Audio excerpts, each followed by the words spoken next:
বাংলাদেশের রাজনীতিতে ফ্যাসিস্ট আওয়ামী লীগ, তাদের সহযোগী দোসর সিপিবি এবং যারা সচরাচর নিজেদেরকে মুক্তিযুদ্ধের পক্ষের শক্তি বলে দাবি করে, যেমন ধরেন সুলতানা কামাল চক্রবর্তী, মতি মাহফুজ, রেহমান সোবান, জাফর ইকবাল, ধ্বজভঙ্গ বুড়া, জেরাই খান পান্না, ফজু পাগলা, বিরানি আলম, মুরগি কবির, তারপরে ব্যাংক ডাকাত মুনতাসির মামুন ইত্যাদি ইত্যাদি ইত্যাদি, এরকম আরও অনেক আছে।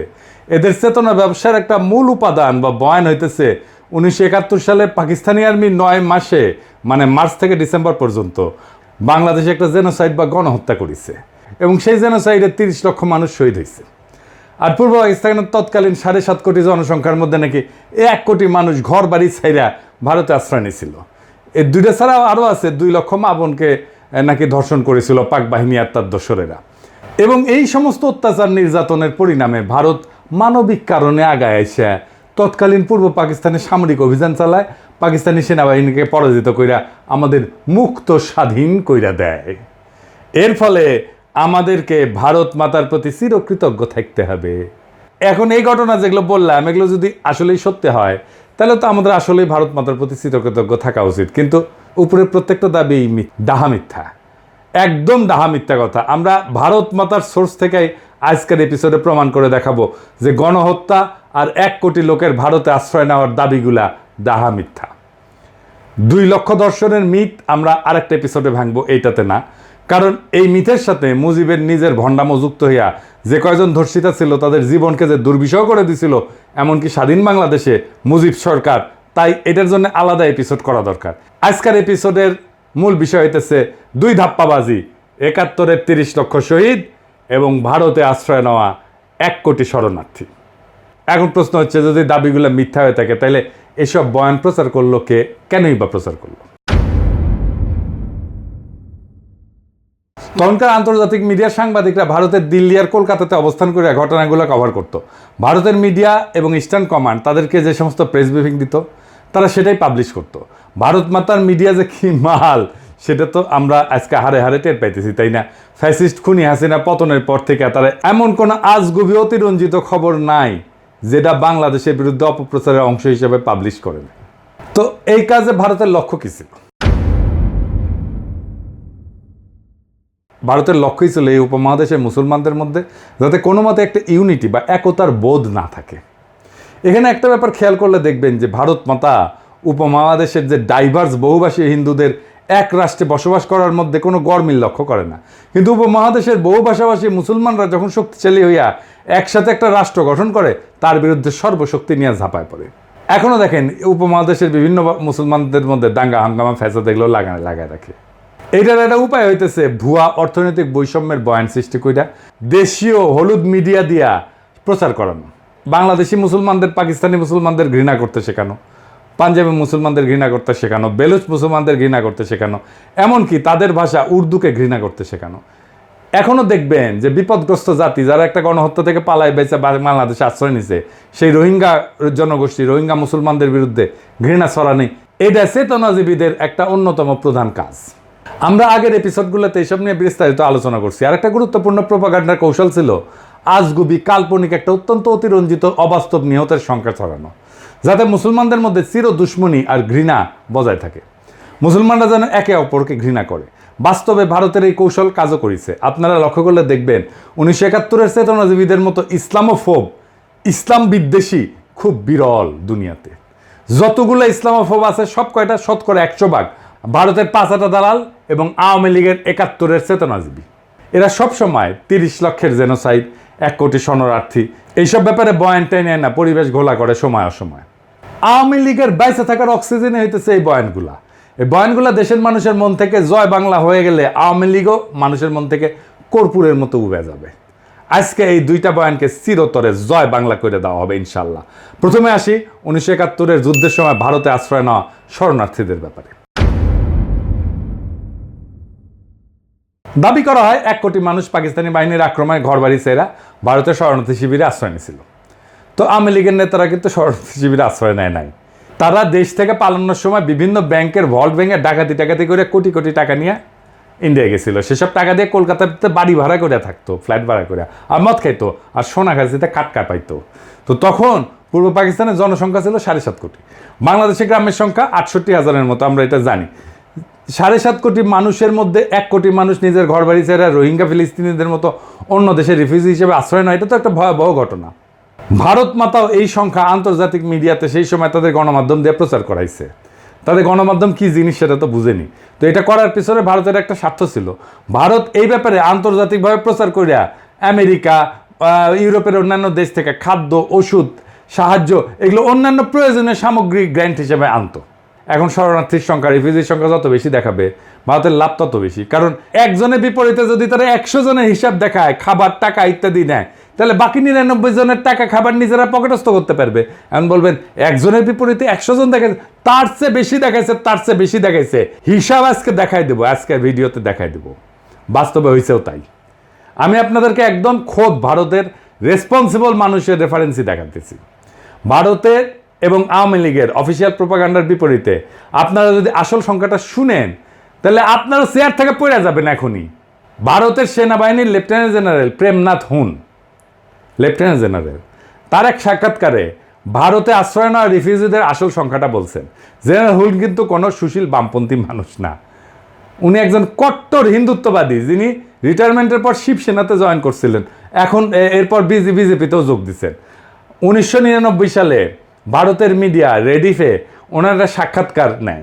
এডিটর সাহেব সাক্ষাৎকারটা পাশে দেখান, এই আপনারা সার্চ করে নিতে পারবেন। এই সাক্ষাৎকারে জেনারেল হুন 1971 সালে ভারতে আশ্রয় নেওয়া শরণার্থীদের আসল সংখ্যাটা প্রকাশ করছিলেন। সংখ্যাটা হইতেছে কত? শুইনা পড়ে যায় না চেয়ার থেকে, চেয়ারে সিট বেল্ট বাইন্ধে নেন। 90,000। 90,000, ঠিকই শুনেছেন, 90,000। কই 1 কোটি আর কই 90,000। বাংলাদেশে গ্রামের সংখ্যা 68,000। বাংলাদেশের অধিকাংশ জনগোষ্ঠী, মেজরিটি সংখ্যক গ্রামের কেউই ভারতে গিয়ে আশ্রয় নেয় নাই। গ্রামের সীমিত সংখ্যক ব্যক্তি ভারতে গিয়ে আশ্রয় নিয়েছিল। এখন কাঁঠালরানী পতনের পরই তো ফ্যাসিস্ট আওয়ামী লীগের দুর্বৃত্তরা বিপ্লবী জনতার ধাওয়া খাইয়া প্রায় লাখখানেক দুর্বৃত্ত ভারতে গিয়ে আশ্রয় নিছে। কলকাতাত আওয়ামী লীগ আবার অফিস খুলিছে। আরো অনেক দুর্বৃত্ত পলাইতে গিয়ে বিপ্লবী জনতার হাতে ধরা গেছে। কালামানিক তো পলাইতে গিয়ে সর্বস্ব হারায় মনের দুঃখে কলা পাতের উপরে শুয়েছিল। 1971 সালে এখনকার চেয়ে কম সংখ্যক মানুষ ভারতে গিয়ে আশ্রয় নিয়েছিল। ভারত মাতা এবং আওয়ামী লীগের প্রোপাগান্ডা কিভাবে 90,000 1 কোটিতে রূপান্তরিত হয় দেখছেন। কাহিনী এখানে শেষ না। তৎকালীন পূর্ব পাকিস্তানে ভারতীয় মদতে আওয়ামী লীগের বিদ্রোহের ফলে দেশে আইন শৃঙ্খলা ব্যাপক অবনতি ঘটে। এর সাথে অবাঙালি মুসলমান হত্যা, ক্যান্টনমেন্টে আক্রমণ, এমনকি পাকিস্তানি আর্মিদেরকে খুন করা, এর জবাবে কাউন্টার ইনসার্জেন্সি অপারেশন ইত্যাদি কারণে আওয়ামী লীগের দুর্বৃত্ত ছাড়াও বেশ কিছু নিরীহ মানুষ ভারতে আশ্রয় নিতে বাধ্য হয়। আমার পরিবারও ভারতে আশ্রয় নিয়েছিল। তৎকালীন পাকিস্তান সরকার একটা পলিসি ছিল না যে পূর্ব পাকিস্তানের মানুষকে রিফিউজি বানায় ভারতে পাঠায় দেওয়া। এটা আমরা কিভাবে জানি? কারণ পাকিস্তান সরকার ভারতে আশ্রয় নেওয়া রিফিউজিদের দেশে ফিরে আসার জন্য আহ্বান জানাইছিল। এমনকি শরণার্থীদের দেশে ফিরে আসলে তাদের রিসেপশন করার জন্য সীমান্তে অভ্যর্থনা কমিটির ব্যবস্থা করছিল। কিন্তু ভারতে আশ্রয় নেওয়া শরণার্থীরা ভারতের ক্যাম্পে মানবেতর জীবনযাপন করার বদলে দেশে ফিরে না আসে, এই জন্য ইন্ডিয়া আর আওয়ামী লীগ শরণার্থীদের প্রত্যাবর্তনকে স্যাবোটাজ করে। স্যাবোটাজ করে। শরণার্থীরা সবাই দেশে ফিরে আসলে তো ভারতের বাটপাড়ি মাঠে মারা যাবে। গভর্নর টিক্কা খান যেদিন সীমান্তে ফিরে আসা শরণার্থীদের রিসেপশন করার জন্য অভ্যর্থনা কমিটিতে যায়, তখন লীগের গুন্ডারা সেই রাস্তা দিয়ে শরণার্থীরা যে বাস আসবে সেই রাস্তার মধ্যে মাইন পুঁতে রাখে। এর ফলে প্রত্যাবর্তনরত শরণার্থীদের বাস মাইনের উপরে পইরা বিস্ফোরণে উইরা যায়, যাত্রী সমত সবাই মারা যায়। দেখেন, রেফারেন্স আছে। এই লেভেলের সাইকোপ্যাথেরা মায়ানমার রোহিঙ্গাদের বিতরণ করে তাদের ফেরত নিতে অস্বীকৃতি জানাচ্ছে। কোনোভাবেই তারা রোহিঙ্গাদের ফেরত নেবে না। ইসরায়েলিরা ফিলিস্তিনিদেরকে বিতরণ করে তাদের ফিরে আসার সমস্ত পথ বন্ধ করে দিছে। ইসরায়েল কোনোভাবেই ফিলিস্তিনিদের রাইট টু রিটার্ন এটা অ্যাকনোলেজই করে না। পাকিস্তান সরকার এর ঠিক উল্টা পলিসি নিয়েছিল এবং ভারতে যাওয়া সমস্ত রিফিউজিকে দেশে ফিরে আসার আহ্বান জানায়। এমনকি সেপ্টেম্বর মাসে ইয়াহিয়া খান পূর্ব পাকিস্তানের সমস্ত বিদ্রোহীদের সাধারণ ক্ষমা ঘোষণা করে, যাতে তারা নির্ভয়ে দেশে ফিরে আসতে পারে। এইটা তো গেল ভারতের তথাকথিত 1 কোটি রিফিউজির কাহিনী। এইবার আসি দ্বিতীয় বিষয়ে, সবচেয়ে বড় বিষয়, 30 লাখ শহীদ। বিএনপি তাদের যে 31 দফা দিছে, সেখানে 22 নম্বর দফার এই ব্যাপারে তারা একটা প্রতিজ্ঞা করেছে। কি আছে সেখানে আসেন দেখা যায়। অনেকগুলো দাবির মধ্যে এটা বলছে যে 71 সালে নিহত হওয়া মানুষের সংখ্যা এক্সটেন্সিভ সার্ভে কইরা বের করবে। তো এক্সটেন্সিভ সার্ভে কে করবে, কিভাবে করবে, সেটা পদ্ধতিগত স্বচ্ছতা কতটুকু থাকবে, এমস্ত ব্যাপারে একটু পরে আসতেছি। এর আগে 2015 সালের ডিসেম্বর মাসে বেগম খালেদা জিয়া এই ব্যাপারে একটা বক্তব্য দিয়েছিলেন। সেটা শুনে আওয়ামী লীগ আর সিপিবি বামদের মাথা খারাপ হয়ে গেছিল, চিল্লাপাল্লা শুরু করছিল। পারলে ওই দিনই খালেদা জিয়াকে জেলে নিয়ে যায়। খালেদা জিয়া বলছিলেন যে মুক্তিযুদ্ধের শহীদদের সংখ্যা নিয়ে বিতর্ক আছে, দেখেন এবং এডিটর সাহেব কথাটা শুনায় দেন। আজকে বলা হয় যে 1 লক্ষ লোক শহীদ হয়েছে, এইটা নিয়েও অনেক বিতর্ক আছে যে আসলে কত শহীদ হয়েছে মুক্তিযুদ্ধের সময়, এটা নিয়েও বিতর্ক আছে, নানা বই হিসাব আছে। এখনো অনেকেই বলে, এমনকি যারা আওয়ামী লীগ বিরোধী তারাও বলে যে 71 সালে মুক্তিযুদ্ধ শেষে সোহরাওয়ার্দীর বডিগার্ড যখন 10ই জানুয়ারি 9 মাস পশ্চিম পাকিস্তান থেকে বাংলাদেশে ফিরে আসে, তখন সে এক বিদেশি সাংবাদিককে নিহতের সংখ্যা 3 লাখ বলতে গিয়ে ইংরেজিতে ভুলে 3 মিলিয়ন বলে। এরপর একবার বলে ফেলার পর সেটা বারবার রিপিট করতে করতে আন্তর্জাতিক মিডিয়াও আনক্রিটিক্যালি কোনো যাচাই বাছাই ছাড়াই সেই সংখ্যা বিভিন্ন জায়গায় কপি পেস্ট করে প্রিন্ট করে প্রচার করতে থাকে।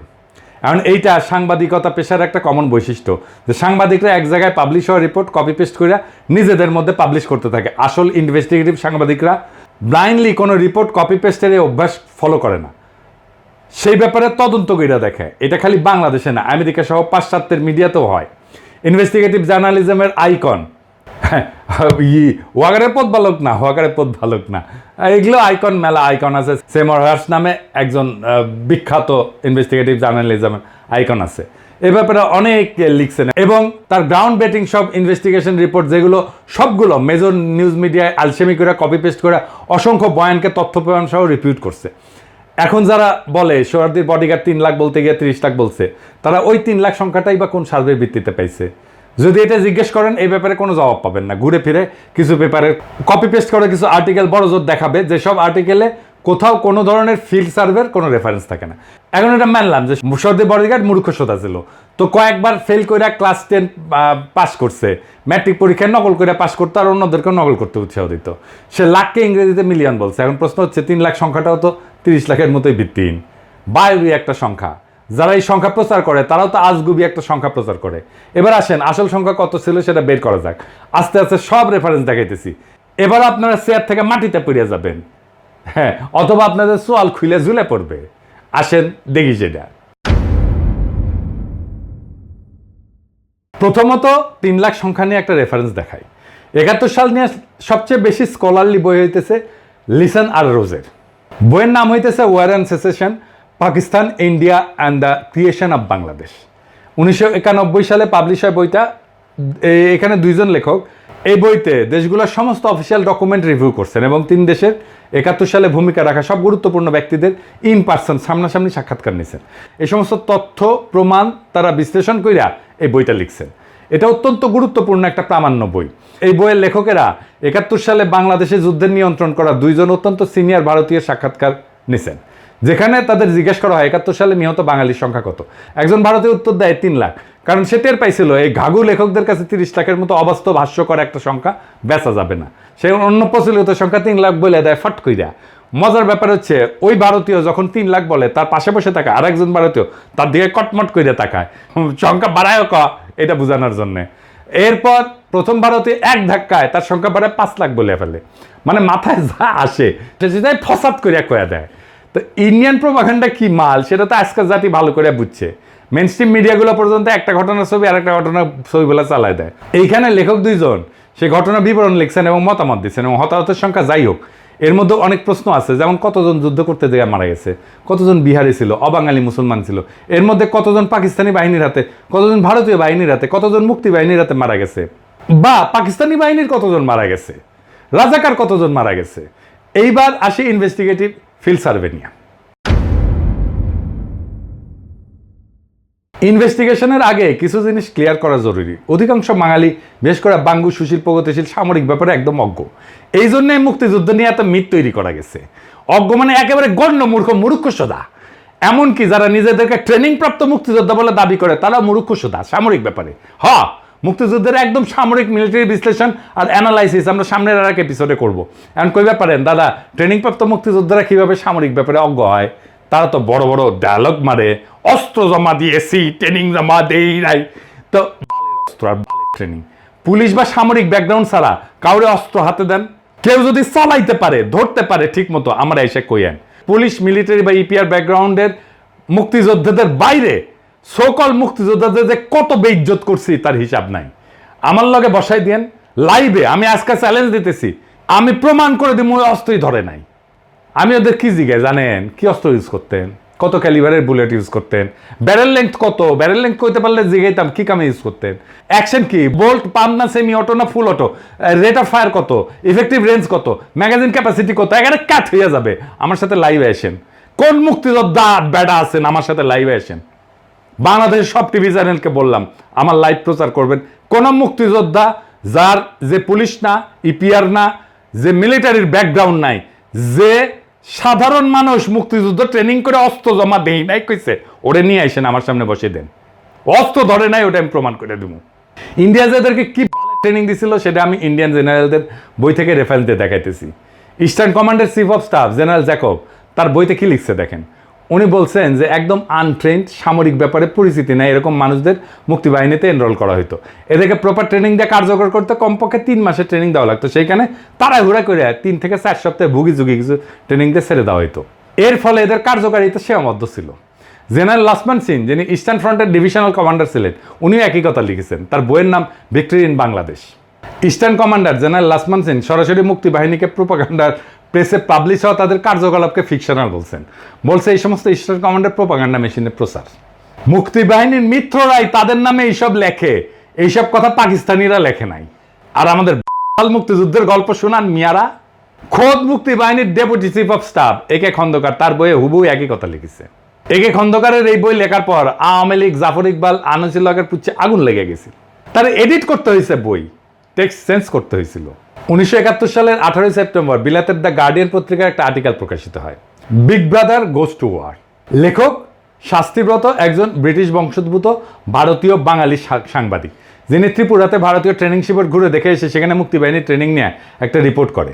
রিপোর্টে এটাও লেখা আছে এই রিপোর্ট যদি ভারত থেকে করতো তাকে ভারতে গ্রেপ্তার করতো। 19 সেপ্টেম্বর মাসে আগরতলাতে একটা ক্যাম্পে মুক্তিবাহিনীর ভলান্টিয়ারদের সাথে কথা বলে জানতে পারেন সেখানে 200 জনের ভলান্টিয়ারদের মধ্যে মাত্র 6 জনকে সামান্য কিছু ট্রেনিং দেওয়া হয়েছে এবং মাত্র 3 জন কোনো একটা অপারেশনে অংশ নিছে। সব অপারেশনে যেমন ব্রিজ ধ্বংস করে এরকম কাজে ইন্ডিয়ানরা কিন্তু নিজে করতো। আমি বলতেছি, লিখে দিচ্ছি, ইন্ডিয়ানরা নিজে করতো। মুক্তিবাহিনীর নিজেদের সদস্যদের মতে তারা বড় জোর 2-1টা গ্রেনেড নিক্ষেপ করছে।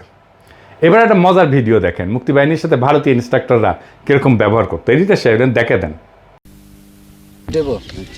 এটাকে টানো, ডানে বাজে রাখ, টানো, হ্যাঁ বাস বাস, টাইগার হাত, হ্যাঁ এর হচ্ছে দূরের দুশ্মনের জন্য, দূরের দুশ্মনের জন্য। কি হয়েছে চলো শীষ লাগাও, ঠিক জগো সামনে, জানে শত্রু, পিছনে শত্রু, জানে শত্রু, পিছনে শত্রু, বা শত্রু, পিছনে শত্রু, জানে শত্রু, পিছনে শত্রু।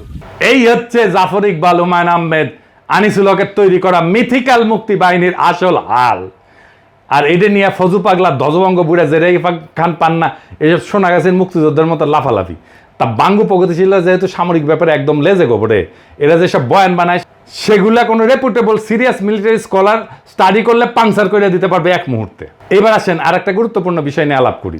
71 সালে যুদ্ধে ইস্টার্ন ফ্রন্টে পাকিস্তান আর্মির অর্ডার অফ ব্যাটেল কি ছিল? তাহলে কইবেন দাদা অর্ডার অফ ব্যাটেল কি? আমি এটা নিয়ে একটা সিরিয়াস বড় এপিসোড করেছি, আসিবে পরে, সেটা বুঝবেন মুক্তিযুদ্ধের অর্ডার অফ ব্যাটেল নিয়ে। আজকে সংক্ষেপে একটু আলাপ করি। অর্ডার অফ ব্যাটেল হইতেছে একটা যুদ্ধের 2 পক্ষের মধ্যে কার কয়টা ইউনিট অংশ নিয়েছে, কোন ইউনিট কীরকম, সেটার একটা লিস্টই, তালিকা আর কি।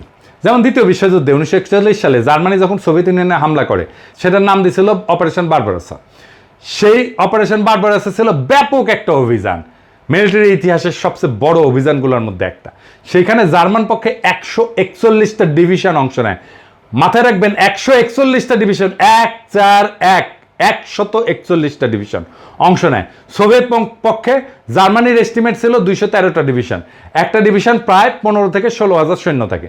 1971 সালে ইস্টার্ন ফ্রন্টে পাকিস্তান আর্মির অর্ডার অফ ব্যাটেল কি ছিল জানেন? ডিভিশন ছিল কয়টা জানেন? 3টা, মাত্র 3টা। 14 ডিভিশন, 16 ডিভিশন আর 9 ডিভিশন। 14 ডিভিশন আগে থেকেই ছিল, মার্চের শেষ দিকে এপ্রিল মাসে পশ্চিম পাকিস্তান থেকে অতিরিক্ত 16 আর 9 ডিভিশন আসে ইস্টার্ন ফ্রন্টে। এই দুইটা ডিভিশন তাদের ভারী অস্ত্র মানে ভারী কামান টামান এগুলো পশ্চিম পাকিস্তানে রেখে আসে। তারা খালি লাইট উইপন্স মানে হালকা অস্ত্র মোটর এগুলো নিয়ে আসে। সামরিক পরিভাষায় ইস্টার্ন ফ্রন্টে তো আসলে ওয়ার ছিল না, যুদ্ধ ছিল না, এটা ছিল কাউন্টার ইনসার্জেন্সি অপারেশন। ভারত মাতা 1984 সালে পাঞ্জাবে যে অপারেশন ব্লুস্টার করছে না, ওই যে শিখ মন্দির দখল করার সময়, এটাও কাউন্টার ইনসার্জেন্সি অপারেশন ছিল। সেখানে খালি এক অমৃতসরে স্বর্ণ মন্দিরে হামলা করতে ভারতীয় সেনাবাহিনীর 3টা ডিভিশন ব্যবহার করছিল। 60-এর দশকের শেষ আর 70 দশকে অ্যান্টি নকশাল অপারেশনে ভারতীয় আর্মির পুরা ইস্টার্ন কমান্ড, যেটা আসলে পাকিস্তানের সাথে যুদ্ধ করছে, সেটাকে ইউজ করেছিল। সেটাও একটা কাউন্টার ইনসার্জেন্সি অপারেশন ছিল। এছাড়া ইরাক আর আফগানিস্তান যুদ্ধের প্রথম পর্যায়ে শেষ হওয়ার পরে আমেরিকান বাহিনী কাউন্টার ইনসার্জেন্সি অপারেশনই করছিল ওইখানে। ভিয়েতনাম যুদ্ধ আমেরিকা মূলত কাউন্টার ইনসার্জেন্সি অপারেশন করছে। এখন দ্বিতীয় বিশ্বযুদ্ধের সময় জার্মানি যে ইহুদিদের বিরুদ্ধে হলোকাস্ট করেছিল না, সেখানে 1941 থেকে 1945 এই 5 বছরে 60 লাখ ইহুদি মারা যায়। আমরা আগেই দেখেছি যে জার্মানরা খালি ইস্টার্ন ফ্রন্টেই 141টা ডিভিশন ডেপ্লয় করছিল অপারেশন বারবারাসেতে। ইউরোপের অন্য দেশগুলোতে জার্মানির আরও 60টা ডিভিশনের মতো সৈন্য ছিল। জার্মানরা সমগ্র ইউরোপ থেকে ইন্ডাস্ট্রিয়াল স্কেলে ইহুদিদের রেজিস্টার করে ট্রেনে করে নিয়ে এসে কনসেন্ট্রেশন ক্যাম্পে জড়ো কইরা সেখান থেকে বিশাল বিশাল গ্যাস চেম্বারে ঢুকায় ব্যাস আকারে ইহুদিদের মেয়েরা বিশাল ইন্ডাস্ট্রিয়াল ফার্নেসে তাদের মৃতদেহ পুড়ায় ফেলতো। জার্মানরা জাতি হিসেবে হাইলি এফিসিয়েন্ট জাতি। জার্মানি তখন প্রথম বিশ্বের একটা ইন্ডাস্ট্রিয়াল দেশ ছিল, যাদের লজিস্টিক্যাল ক্যাপাবিলিটি ট্রিমেন্ডাস ছিল। এত মানুষ, সৈন্য, রসদ, এফিসিয়েন্সি, মুভ করানো চারটেখানি কথা না, তাও এত এফিসিয়েন্ট ইন্ডাস্ট্রিয়াল একটা জাতি 5 বছরে শত শত ডিভিশন সৈন্য আর তাদের ট্রিমেন্ডাস ইন্ডাস্ট্রিয়াল লজিস্টিক্স ক্যাপাসিটি ব্যবহার করে সারা ইউরোপ খুঁজে খুঁজে মাত্র 60 লাখ ইহুদি মারতে পারলো। আর পাকিস্তানের মতো একটা তৃতীয় বিশ্বের দেশ মাত্র 9 মাসের কাউন্টার ইনসার্জেন্সি অপারেশনে মাত্র 3টা ডিভিশন ব্যবহার করিয়া, কোনো বিশাল বিশাল গ্যাস চেম্বার, ইন্ডাস্ট্রিয়াল চুল্লি ব্যবহার না করিয়া 30 লাখ লোক মাইরা ফেলাইলো এবং লুকায় ফেলাইলো। গাঞ্জা না খাইলে নাকি প্রগতিশীল হওয়া যায় না। তো গাঞ্জারের নৌকা কোন পাহাড়তলিতে নিছিল দেখেছেন? কেউ প্রশ্ন করে নাই, কেউ প্রশ্ন করে নাই, কাউরে প্রশ্ন করতে দেয় নাই। এরাই প্রগতিশীলতা, এরাই মুক্তিযুদ্ধের চেতনা। বাঙ্গু প্রগতিশীলদের গোজামিল দেওয়া বয়ানকে যে কোনো মিলিটারি এক্সপার্ট অ্যানালাইসিস করলে জয় বাংলা করে দিতে পারবে। 2023 সালে গাজার যুদ্ধে ইসরায়েল প্রায় 2 বছর ধরে গাজার উপরে ব্যাপক এরিয়াল বোম্বিং করছে। গ্যাস চেম্বারের পর এরিয়াল বোম্বিং হচ্ছে সবচেয়ে বড় এফিশিয়েন্ট মেথড অফ জেনোসাইড। যুদ্ধ বিমান থেকে 1000 বা 2000 পাউন্ডের একটা বোমা একটা ঘনবসতিপূর্ণ এলাকায় ফেললে ব্যাপক ক্ষয়ক্ষতি হয়, অসংখ্য মানুষ হতাহত হয়। ভিয়েতনাম যুদ্ধের 10 বছরে 1965 থেকে 1975 পর্যন্ত চলছে। আমেরিকার রেকর্ড অ্যামাউন্ট এরিয়াল বোম্বিং করছে। সমগ্র দ্বিতীয় বিশ্বযুদ্ধে আমেরিকার মতো একটা ইন্ডাস্ট্রিয়াল জায়ান্ট, যারা যুদ্ধের সব ফ্রন্ট মিলায় জার্মানি, জাপান, ইতালি সবার বিরুদ্ধে মোট 21 লাখ টন বোম ফেলছে বিমান থেকে। সেখানে শুধু ভিয়েতনাম যুদ্ধে আমেরিকা কত বোম্বিং করছে জানেন? কত করছে বোম্বিং? 70 লাখ টন। সেটা করার পরে ভিয়েতনামের সিভিলিয়ান ক্যাজুয়ালিটি ছিল 3 থেকে 4 লাখ। ভিয়েতনামও বাংলাদেশের মতো একটা ঘনবসতিপূর্ণ দেশ। ইসরায়েল গাজার মতো ঘনবসতিপূর্ণ একটা জায়গাতে প্রায় 2 বছর ধরে ব্যাপক এরিয়াল বোম্বিং কইরা প্রায় সব বিল্ডিংকে ধ্বংসস্তূপে পরিণত করছে। আপনারা দেখছেন চোখের সামনে। এরপরেও গাজার হেলথ মিনিস্ট্রি হিসাবে গাজাতে 2 বছরে নিহতের সংখ্যা 70,000-এর মতো। প্রথম বিশ্বযুদ্ধের পর সবচেয়ে ব্লাডিয়েস্ট রক্তাক্ত যুদ্ধ ছিল ফ্রান্সে ভার্ডুনের যুদ্ধ। এই যুদ্ধ 1916 সালের 10 মাস ধরে সংগঠিত হয়। 10 মাস ধরে 12 লাখ জার্মান আর 11 লাখ ফরাসি সৈন্য রিলেটিভলি একটা অত্যন্ত ছোট এলাকায় জড়ো হয়ে ক্রমাগত আক্রমণ প্রতি আক্রমণ করতে থাকে। 2 দেশই শিল্পোন্নত, প্রথম বিশ্বের দেশ, বিশাল ইন্ডাস্ট্রিয়াল আর লজিস্টিক্যাল ক্যাপাসিটি। ভার্ডুনে জার্মানরা প্রথম দিন ফরাসি পজিশনে 10 লাখ আর্টিলারি শেল নিক্ষেপ করছিল। 10 লাখ, 1-2 হাজার না, 10 লাখ একদিনে। পুরা যুদ্ধের 2 পক্ষ মিলে 4 থেকে 5 কোটি খালি আর্টিলারি শেল নিক্ষেপ করছে। কত কোটি কোটি রাউন্ড রাইফেল আর মেশিন গানে গুলি খরচ করছে সেটার তো হিসাবই নাই। ভার্ডুনের যুদ্ধে জার্মান সৈন্যর ক্যাজুয়ালিটি বা নিহত হয়েছে 1.5 লাখ, ফরাসি হতাহতের সংখ্যা 1.5 লাখের মতো। সেখানে পাকিস্তান পুরা 9 মাসের কাউন্টার ইনসার্জেন্সি অপারেশনে কোথাও কোনো ধরনের এরিয়াল বোম্বিং না কইরা 30 লাখ বা 3 লাখ মাইরা ফেললো। এই কোদা দড়ি ফেলাও বাইয়া উঠে যায়। ওই মূর্খ সোদা বাঙ্গু প্রগতিশীলদের এই সমস্ত বয়ান শুনলে আসমানে উঠে যেতে ইচ্ছা করে। এবার আসি, তাহলে কি 71 সালের নিহতের সংখ্যা নিয়ে কোনো ইনভেস্টিগেটিভ জার্নালিজমের রিপোর্টই নাই? সৌভাগ্যক্রমে আছে, এবং সেই রিপোর্ট একদম রেফারেন্স ডিভাস্টেটিং একটা রিপোর্ট রে ভাই। হ্যাঁ, উইলিয়াম ড্রামন্ড, যিনি একজন বিখ্যাত আমেরিকান সাংবাদিক, এই ড্রামন্ড সাহেব এখনো বেঁচে আছেন, যে কেউ তার থেকে এটা ভেরিফাই করতে পারবেন। উনি ইউনিভার্সিটি অফ ক্যালিফোর্নিয়া বার্কলের প্রফেসর বর্তমানে। পেশাগত জীবনে লস অ্যাঞ্জেলস টাইমসের সাথে ছিলেন ডেমোক্রেট। প্রেসিডেন্ট জিমি কার্টারের সময় উনি অ্যাসোসিয়েট প্রেসের সেক্রেটারি ছিলেন। অত্যন্ত সম্মানিত রেসপেক্টেড অ্যাকাডেমিশিয়ান এবং জার্নালিস্ট। 1972 সালের 6 জুন বিলাতের গার্ডিয়ান পত্রিকা ঢাকা থেকে পাঠানো ওনার সেই রিপোর্টটা ছাপে। রিপোর্টের নাম ছিল দ্য মিসিং মিলিয়ন্স। ড্রামন্ড যুদ্ধের পর বাংলাদেশের গ্রাম পর্যায়ে অসংখ্যবার ভ্রমণ কইরা গ্রামের মানুষজনের সাথে এই ব্যাপারে কথা বলেন। এছাড়া সরকারি বিভিন্ন মানুষের সাথেও ব্যক্তিগতভাবে কথা বলেন। উনি লিখছেন ইংরেজিতে, মাই judgement based on numerous trips around Bangladesh and extensive discussion with many people at the village level as well as in the government is that 3 million death figure is an exaggeration so gross as to be absurd. তার মানে উনি বলতেছেন যে আমি বিভিন্ন সরকারি লোক এবং গ্রামের লোকদের সাথে আলাপ সালাপ কইরা যেটা বুঝতে পারছি যে এই 30 লক্ষ নিহতের সংখ্যা এত বেশি বাড়ায় বলা যেটা এটা অসম্ভব এবং ভুয়া একটা সংখ্যা। এরপরে উনি মুজিবের নিহতের সংখ্যা নিয়ে একটা সার্ভের কথা প্রকাশ করেন। মুজিব 72 সালে দেশে এসে 30 লাখ নিহত বলার পর একটা সরকারি উদ্যোগ নিয়েছিলেন নিহতদের আসল সংখ্যা বের করা। স্বরাষ্ট্র মন্ত্রণালয়ের অধীনে দেশের তৎকালীন পুলিশের ইন্সপেক্টর জেনারেলকে দায়িত্ব দেওয়া হয় যে প্রত্যেক থানায় পুলিশের মাধ্যমে একটা রিপোর্ট পাঠাইতে। ওই থানায় 9 মাসে পাকিস্তান আর্মির হাতে নিহত মানুষের সংখ্যা কত এবং সেগুলো যোগ করে কত আসে। মুজিব সেই রিপোর্ট আসলে সংখ্যা দেখে স্বাভাবিকভাবেই সেটাকে ধামাচাপা দেয়। বিল ড্রামন্ড একদম সরকারের ভেতরের থেকে সেই রিপোর্ট দেখে সেটার সংখ্যা প্রকাশ করে। সংখ্যাটা কত সংখ্যাটা? আসল সংখ্যা শুনলে ভিমরি খাইবেন না, চেয়ার থেকে পড়ে যাবেন এক্ষুনি। কত? 3 লাখ, 1 লাখ, 30,000, 10,000? না, কোনোটাই না। 2,000। জি হ্যাঁ, ঠিকই শুনেছেন, 2,000। এই রিপোর্টটা এখনো আছে, যে কেউ নিজের চোখে সেটা পড়ে নিতে পারেন, স্পষ্ট লেখা আছে। ইংরেজি যেহেতু কইছে সেহেতু ঠিকই কইছে। Since the 3rd week of March when the Inspector General's office in Bangladesh Home Ministry began its field investigations, there have been about 2,000 complaints from citizens about death at the hand of Pakistani army. তার মানে সারা বাংলাদেশে পুলিশের কাছে পাকিস্তানি আর্মির হাতে মারা গেছে এরকম অভিযোগ জমা পড়ছিল মাত্র 2,000 জনের। ড্রামন্ড এখনো বেঁচে আছেন, তার থেকে এটা কনফার্ম করতে পারবেন। এখন তাইলে আমাদের করণীয় কি? কিভাবে আমরা আজকে বর্তমানে একটা ডিটেল কম্প্রিহেন্সিভ ফিল্ড সার্ভে করে এই ব্যাপারে চিরতরে মীমাংসা করে আওয়ামী লীগের জন্মের মতো জয় বাংলা করতে পারি? প্রথমে আমাদের বের করতে হবে দেশের 68,000 গ্রামে জনপদের মধ্যে কোথায় কোথায় পাকিস্তানি আর্মির বেস ক্যাম্প ছিল। এটার সংখ্যা খুব বেশি হওয়া কথা না। পাকিস্তানি মাত্র 3টা ডিভিশন সৈন্য দেশে কাউন্টার ইনসার্জেন্সি অপারেশনে ছিল। এরপরে বের করতে হবে 9 মাসে পাকিস্তান আর্মি দেশে কয়টা গ্রামে কখন কবে রেড দিছে। পাকিস্তানও এই ব্যাপারে আমাদেরকে হেল্প করতে পারে, চাইলে তারা করবে। আমরা দরকার হলে ক্রস চেক করে নেব কতজন সৈন্য সেই রেডে অংশ নিছে। সেটা কি একটা স্কোয়াড মানে 9 থেকে 10 জনের ইউনিট ছিল, নাকি একটা প্লাটুন ছিল মানে 30 থেকে 35 জনের? কতক্ষণ ছিল, কতজনকে ওই গ্রামে গুলি করে মারছে, তাদের অ্যামিনেশনের হিসাবপত্র আছে কিনা, কতগুলো অ্যামিনেশন খরচ হয়েছে। এইসব ব্যাপার বের করা তো খুব কঠিন কোনো কাজ না, কারণ বাংলাদেশের মতো ঘন পরিচিতিপূর্ণ ভূখণ্ডে একটা গ্রামে আর্মি অপারেশন চালায় কিছু মানুষ মেরে চলে যাওয়ার পর বাকি সবাই ফিরে এসে নিহতদের দাফন কাফন করতো। হিন্দু হইলের লাশ সনাতন রীতিতে সৎকার করতো।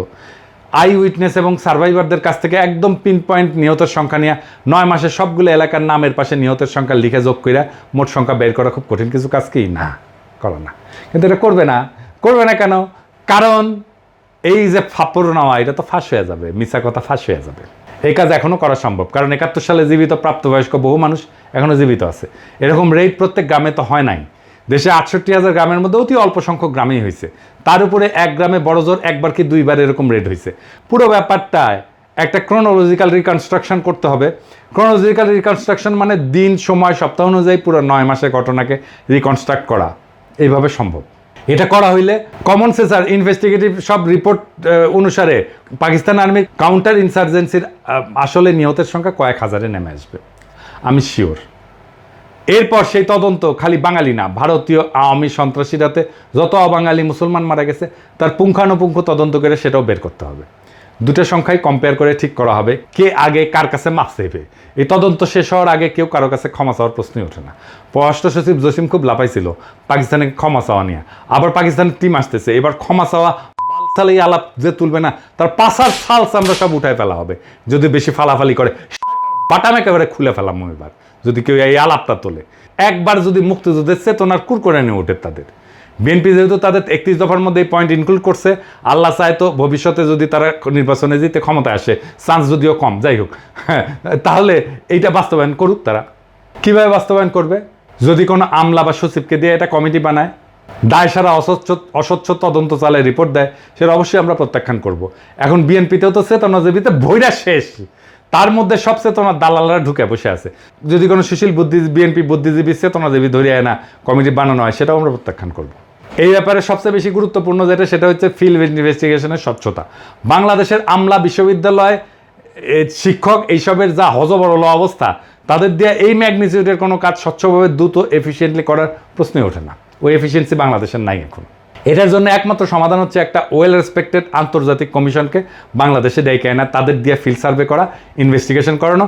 কারা থাকবে সেই কমিশনে? সেখানে সামরিক যুদ্ধ, মিলিটারি অপারেশনের ব্যাপারে অভিজ্ঞ, একটা অপারেশন ডিটেলস বর্ণনা শুনে সেখানে কীরকম ক্যাজুয়ালিটি হয়, সার্ভাইভার আই উইটনেসদের সাথে কথা বইলা আসল ঘটনা রিকনস্ট্রাক্ট করতে পারে এরকম লোক। এই সমস্ত ব্যাপারে যারা এক্সপার্ট, তারাই সেই কমিশনে থাকবে। এখন প্রশ্ন করতে পারেন কে কে এই সমস্ত ব্যাপারে এক্সপার্ট? পৃথিবীর টপ স্কলারদের নাম দিতেছি, যাদের দিয়া এই কমিশন গঠন করতে হবে। আমি নাম দিয়ে দিতেছি আজকেই। Professor Geoffrey Wawro, University of North টেক্সাসের সামরিক ইতিহাসের অধ্যাপক এবং ইউএনটি মিলিটারি হিস্ট্রি সেন্টারের পরিচালক। Professor John Mearsheimer, University of Chicago আর ওয়ার্ল্ডের Harrison distinguished service professor. Professor Benny Morris, Ben Gurion University নেগেভের মধ্যপ্রাচ্য স্টাডিজ বিভাগের ইতিহাসের অধ্যাপক। প্রফেসর উইলিয়াম ড্রামন্ড, যার কথা আগে বলছি, UC Berkeley graduate school of জার্নালিজমের সাংবাদিকতার অধ্যাপক। Professor Christopher Andrew, university of কেমব্রিজের আধুনিক এবং সমসাময়িক ইতিহাসের এমিরেটাস অধ্যাপক। প্রফেসর টম নিকলস, অবসরপ্রাপ্ত স্ট্র্যাটেজি অধ্যাপক, ইউএস নেভাল ওয়ার কলেজ। এরা প্রত্যেকেই তাদের ফিল্ডের টপ স্কলারদের মধ্যে একজন। প্রত্যেকের একাডেমিক আর রিসার্চ ইন্টিগ্রিটি আনকোয়েশ্চেনেবল। এরা যৌথভাবে কোনো তদন্তের ওপিনিয়ন দিলে সেটা সমস্ত আন্তর্জাতিক গণমাধ্যম, যেমন ধরেন নিউ ইয়র্ক টাইমস বলেন, গার্ডিয়ান বলেন, ওয়াল স্ট্রিট জার্নাল বলেন, ওয়াশিংটন পোস্ট বলেন, দ্য টেলিগ্রাফ বলেন, লোমন্দ বলেন, সবাই সেটা বড় করে হেডলাইন নিয়ে ছাপবে এবং পজিটিভ রিভিউ দিবে। এদের ফিল্ডে করা কাজকে আন্তর্জাতিক মহলে ভারত আওয়ামী মার্কা ছাত্রী বাদে আর কেউ প্রশ্নই তুলবে না। এইভাবে যদি একটা স্বচ্ছ ট্রান্সপারেন্ট আন্তর্জাতিক স্কলারদের নিয়ে গঠিত কমিশন দেওয়া তদন্ত করানো হয়, সেটা ভারতীয় আওয়ামী বয়ানের ধুতির কাঁচা টাইনা খুলে দেবে। ভারত আওয়ামী লীগ বয়ান যেটা সৃষ্টি করা হয়েছিল উপমহাদেশের মুসলমানদের মধ্যে যাতে আজীবন শত্রুতা তিক্ততা বজায় থাকে, যাতে তারা কখনো একতাবদ্ধ হইয়া এই অঞ্চলের ভারতীয় আগ্রাসন মোকাবেলা করতে না পারে, সেটা চিরতরে জয় বাংলা হইয়া যাবে। ভারত মাতা আওয়ামী লীগ আর তাদের বয়ান নতুন বাংলাদেশের ইতিহাসে আস্থা করে নিক্ষেপিত হবে। নতুন বাংলাদেশকে এই সত্যভিত্তিক ইতিহাসেই শক্তি দেবে, যেখানে মিথ্যার স্থান হবে না, আর সত্যের উপরে জনগণের আস্থা হবে আগ্রাসন প্রতিরোধের সবচেয়ে বড় অস্ত্র। ইনশাআল্লাহ জয় হবে সত্যের, আর ইতিহাস লেখা হবে। এই প্রজন্ম মিথ্যার শিকল ভেঙে সত্যকে মুক্ত করছিল, আবার সেই সত্যকে সে মুক্ত করবে। ইনকিলাব জিন্দাবাদ।